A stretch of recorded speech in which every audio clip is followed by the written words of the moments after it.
ہمارا جو آسودہ حال لوگ ہیں نا، ان کے گھروں کی تلاشی لیں، ان کے بینک لاکرز کی تلاشی لیں، اربوں ڈالر ان کے گھروں میں پڑے ہوں گے، بریف کیسز بیڈز کے نیچے ان کے لاکرز میں پڑے ہوں گے،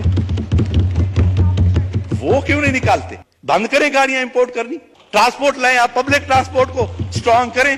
ہم پبلک ٹرانسپورٹ میں سفر کیوں نہیں کر سکتے؟ ایک ایک وزیر مشیر، ایک ایک بیوروکریٹ، ایک ایک جج کے گھر 10-10 گاڑیاں کھڑی ہیں، ان کا پیٹرول بھی گورنمنٹ دے رہی ہے۔ کیوں ہم ایک گاڑی نہیں دے سکتے؟ کیوں ہمارے جو رولنگ کلاس ہے، جو بیوروکریسی ہے، وزراء ہے، وہ ایک کنال کے گھر میں نہیں رہ سکتے؟ ایک کے گھروں میں رہ رہے ہیں سب۔ ہماری بدقسمتی یہ ہے کہ یہاں زراعت کی پالیسی بزنس مین بناتا ہے یا انڈسٹریلسٹ بناتا ہے، اور غریب کی پالیسی ہم امیر لوگ بناتے ہیں۔ نہ جس نے کبھی غربت دیکھی ہے وہ غریب کی پالیسی کیا بنائے گا؟ اور جس نے زراعت میں اپنے کسی بھی وزیر خزانہ سے پوچھتا ہوں کہ وہ کبھی ننگے پاؤں کھیت میں چلے ہیں، کسی کھیت میں گئے ہیں زندگی میں کبھی؟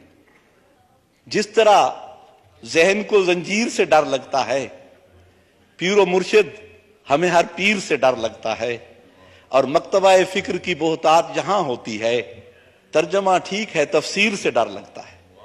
یہ جو اس کی تفسیر کرتے ہیں بجٹ کی، جو بھی وزیر خزانہ کہتا ہے یہ جو ہم ٹیکسز لگا رہے ہیں ان کا غریبوں پہ کوئی اثر نہیں ہوگا، ان کا امیروں پہ اثر ہوگا۔ لیکن ہمیشہ یہ دیکھا ہے کہ اینڈ آف دی ڈے سفر وہی غریب کرتا ہے اور اسی پہ ہی اثر ہوتا ہے۔ اب وزیر خزانہ اسحاق ڈار صاحب جب تشریف لائے، ہم بڑے خوش ہوئے کہ شاید ان کے پاس ہمارے دردوں کا کوئی علاج ہو، کوئی مداوا ہو۔ لیکن وہ ہے بزم میں اتنا تو سب نے دیکھا میر، پھر اس کے بعد چراغوں میں روشنی نہ رہی، نہ گیس رہی ہے نہ بجلی رہی ہے، اور وہ اتنی مہنگی کر دیا کہ غریب کا گھر تو اب وہ بلب نہیں جلا سکتا، کیونکہ اس ایک بلب کے جلانے کا جو بل ہے اس کا 2000 سے کم نہیں آتا۔ پھر آ کے کیوں ہم لگژری گاڑیوں کی امپورٹ پہ پابندی نہیں لگا سکتے؟ بند کریں گاڑیاں امپورٹ کرنی، ٹرانسپورٹ لائیں، آپ پبلک ٹرانسپورٹ کو سٹرونگ کریں۔ ہم پبلک ٹرانسپورٹ میں سفر کیوں نہیں کر سکتے؟ ایک ایک وزیر مشیر، ایک ایک بیوروکریٹ، ایک ایک جج کے گھر 10-10 گاڑیاں کھڑی ہیں، ان کا پیٹرول بھی گورنمنٹ دے رہی ہے۔ کیوں ہم ایک گاڑی نہیں دے سکتے؟ کیوں ہمارے جو رولنگ کلاس ہے، جو بیوروکریسی ہے، وزراء ہے، وہ ایک کنال کے گھر میں نہیں رہ سکتے؟ ایک کے گھروں میں رہ رہے ہیں سب لوگ۔ 10-10 100 ملازم ان کے گھروں میں کھڑا ہے، 100 بیگ اٹھانے کے لیے ایک ملازم ہے۔ میں باہر پڑھتا رہا ہوں، میں ڈرماٹالوجی میں یو کے میں، تو وہاں پروفیسر کا چپڑاسی نہیں تھا، پروفیسر خود فائل اٹھا کے باہر جاتا تھا، مریض کو بلا کے لے آتا تھا اور اسے چیک کرتا تھا۔ ہمیں اگر چائے دینی ہوتی تھی کلاس کو تو وہ خود ٹرالی کھینچ کے لاتا تھا، کہتا تھا ہیلپ یور سیلف۔ یہ نظام ہم کب لائیں گے سر؟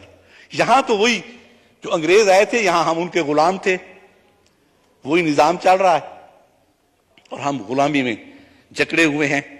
یہاں غریب تو سر، غریب کا جینا تو بار ہو گیا سر۔ تو تک کھلنے کھلن جوگا، میں رواں تا رو نہ سکدا۔ تو تک کھلنے کھلن جوگا، میں رواں تا رو نہ سکدا۔ دنیا رب دی تیرے حصے، میرے حصے بھوک دے کسے۔ وہ تو بھوک ہے اس کے حصے میں۔ تو تا موت کو خاک سمجھ دیں، تو تا موت کو مار سٹے نے، ساکو تا ایک لحظے کیتے، لحظے لحظے مرنا پوندے۔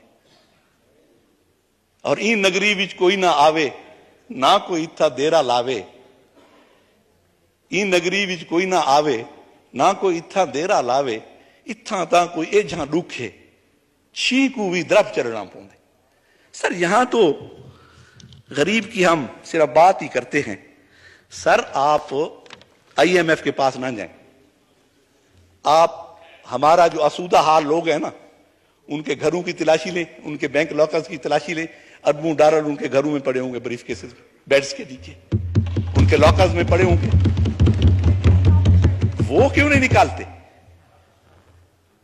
آئی ایم ایف کے پاس ہم جاتے ہیں، جو بھی اربوں کا پیکج آتا ہے اس سے ارب پتی فائدہ اٹھاتے ہیں۔ سر غریب تک نہیں پہنچتی یہ مراحت۔ آپ اس پروسیجر کو جو غریب کی امداد کا ہے اتنا کمپلیکیٹڈ بنا دیتے ہیں، اتنا پیچیدہ بنا دیتے ہیں کہ وہ وہاں تک پہنچنا ہی مشکل ہے غریب تک۔ آئی ایم ایف ہے، وہ ہم نے دیکھا ہے جو فارماسیوٹیکل کمپنیز ہوتی ہیں نا، ان کا جو میڈیکل ریپ ہوتا ہے وہ کہتے ہیں تم نے ٹارگیٹ 1 لاکھ کا پورا کرنا ہے. وہ جب 1 لاکھ کا پورا کرتا ہے تو وہ کہتے ہیں اب 1.5 لاکھ کا ہے اگلے مہینے. تو IMF نے تو یہی کرنا ہے.